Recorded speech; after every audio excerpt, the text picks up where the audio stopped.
প্রথম আলোর অডিও সংবাদে স্বাগত। শামসুজ্জোহা জানিয়ে দিচ্ছি দিনের প্রধান খবরগুলো। রান্নায় ব্যবহৃত 12 কেজির এলপিজি সিলিন্ডারের দাম অস্বাভাবিক বেড়েছে, পাওয়াও যাচ্ছে না।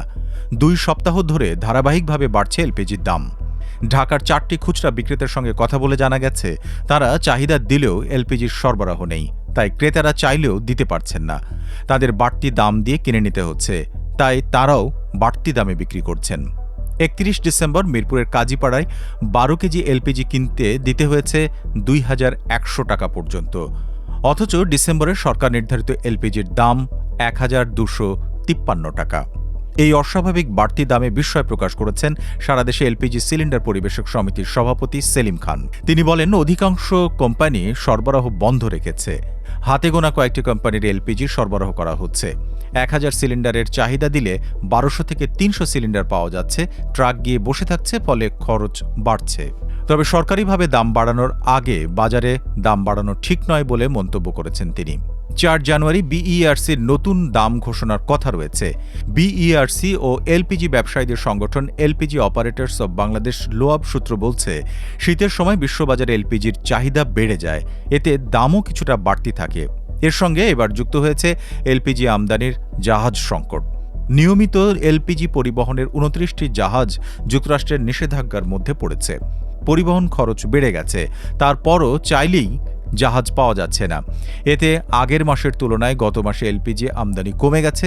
প্রতি মাসে গড়ে 1,30,000 থেকে 40,000 টন এলপিজি আমদানি করা হয়। ডিসেম্বরে আমদানি করা হয় 90,000 টন।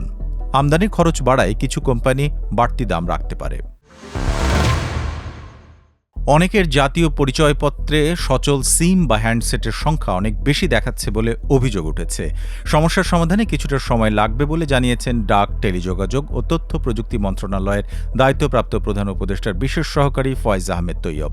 শুক্রবার দুপুরে সামাজিক যোগাযোগ মাধ্যম ফেসবুকে পোস্ট দিয়ে ফয়েজ আহমেদ তৈয়ব এসব তথ্য জানিয়েছেন।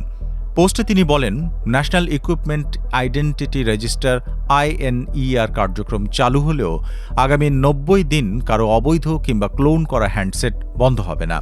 এ বিষয়ে কাউকে ভীত না হওয়ার অনুরোধ জানিয়েছেন তিনি। এক এনআইডিতে একাধিক সচল সিম বা হ্যান্ডসেটের সংখ্যা দেখানো প্রসঙ্গে ফয়েজ আহমেদ তৈয়ব বলেছেন, আমরা অপারেটরদের কাছ থেকে প্রায় 3 বিলিয়নের বেশি ডেটা সেট পেয়েছি। অর্থাৎ অপারেটররা হিস্টোরিক ডেটা সহ সবকিছুই সিস্টেমে তুলেছে। তবে মাইগ্রেশনের তারিখটা এখনকার দেখানো হয়েছে বলে অনেকের এনআইডিতে সচল সিম বা হ্যান্ডসেটের সংখ্যা বেশি দেখাচ্ছে। ফয়েজ আহমেদ তৈয়ব বলেন, বিটিআরসি এবং মোবাইল অপারেটররা যৌথভাবে এ নিয়ে কাজ করছে। ধীরে ধীরে হিস্টোরিক ডেটা ব্যাকগ্রাউন্ড আর্কাইভ করে শুধু বর্তমানে সচল হ্যান্ডসেটের সংখ্যা দেখানো হবে, এজন্য কিছুটা সময় লাগবে।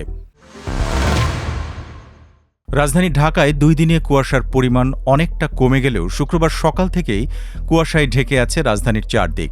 আবহাওয়া অফিস বলছে, দেশের 2/3 এলাকায় শুক্রবার এই অবস্থা রয়েছে। দেশের 7 জেলায় বইছে শৈত্যপ্রবাহ। বৃহস্পতিবার 16 জেলার উপর দিয়ে শৈত্যপ্রবাহ বয়ে যায়।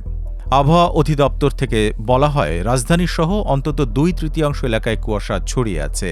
রাজশাহী, রংপুর এবং খুলনা বিভাগের কিছু অংশ ছাড়া দেশের অন্যত্র কুয়াশা আছে।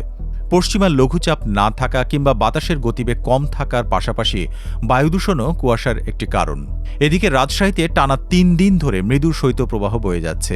দিনের বেলায় আকাশ পরিষ্কার থাকলেও সন্ধ্যার পর থেকে ভোর পর্যন্ত তীব্র শীত অনুভূত হচ্ছে।